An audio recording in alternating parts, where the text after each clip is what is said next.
Didn't you say next year? This is a little soon for episode 2, but I've done things to it. So I figured in an effort to make all of my update videos shorter and more focused on getting the info out and getting out of there, I'm going to start doing little project updates in episode format, and then you can see the progression of the gun. The reason I do the update videos in the first place, though, is because a lot of people ask me, well, how do you even get these things? Those are expensive and blah, blah, blah. How do you do it on your salary and all this crap? I'm trying to show everybody that just like saving money in the first place, if you just maintain consistency and just like set a budget for yourself, stick to it, and just buy little things here and there incrementally and stay consistent, that you get there in the end. It's just like saving money. And I know some people suck at saving money. I kind of suck at saving money, honestly, but just stay consistent and you'll get there. That's the whole point of most of my videos. All right. So we're kind of halfway done with this gun. There's only 2 more things I'm going to do to it: the match trigger and the Trijicon HDs, and then the rest are just going to be bolt-ons like the Surefire X300 and the Osprey 9K. I'm buying a few of these every month, so they'll of course add up over time. And I plan on one more USP9, probably a standard, and a USP9 Expert. So that'll be 3 total, so 50 magazines. But it'll happen eventually. I'm not stressing.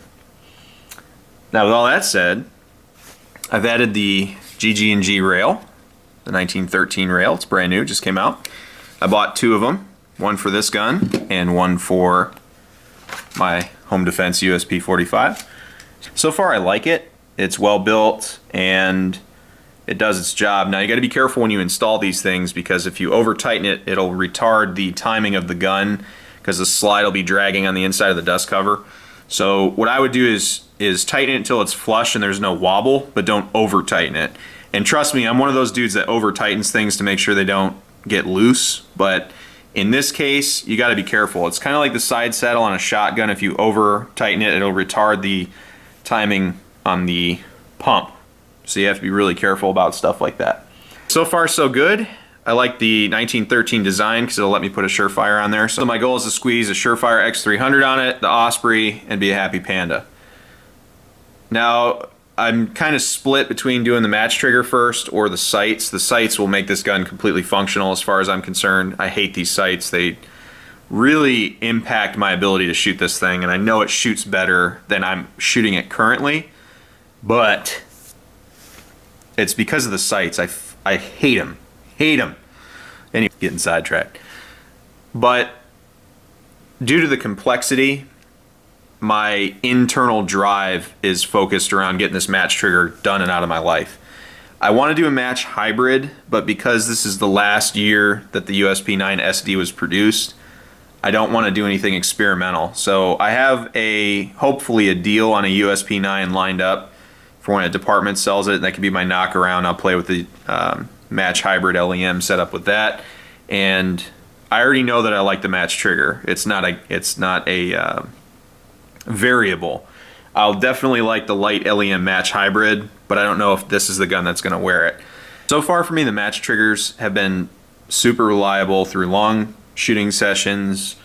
They've gotten wet in the rain. I mean, I haven't done anything crazy with them, but they've been reliable for me, so I'm not going to mess with that formula with this pistol. I haven't heard anything negative about the match hybrid LEMs, but again, I pretty much know what I want to do with this handgun. So it's getting a match trigger, not a match hybrid LEM. But I will have a gun with the match hybrid LEM, so you will see that eventually. But other than that, it's stack magazines to the roof, complete the project, which is 2 more steps, which is awesome for me, and then just buy some lights and suppressors, which will happen later.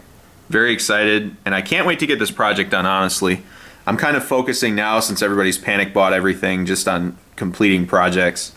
And once those projects are completed, then I can push ahead forward without really worrying about anything, because all my stuff will be set up.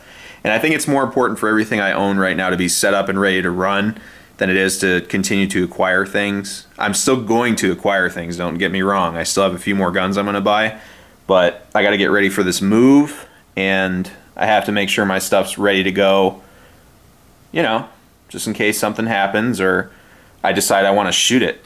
You know, I don't want to be behind the power curve. that's where we're at. Oh, and I named her too.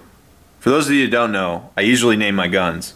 Once they've proven themselves to me, I'll give them a name, and I put a lot of thought and effort into the names. This one, somebody suggested Pinky because the white stuff got messed up with whatever the idiot before me had all over it, and it turned the white pink. So he's like, name it Pinky. And I almost did, but I remember in high school I had a huge crush on Pink, the singer, and I don't know why. I still think she's kind of attractive, but because she keeps it tight, she's got a fanny. But that's an ass for all 5 of you in Britain watching me. Her name's Pink now, so like the Mark 23 is named Jessica Rabbit, and my tan HK45T is Olivia, and there's a whole bunch of names for all my guns. We can't sit here all day, but this one's named Pink, so I gotta print out an attractive picture of Pink and put it on her case so I know which one's which. Thanks for watching. Take care of each other, stay safe, and support and defend the Constitution of the United States of America.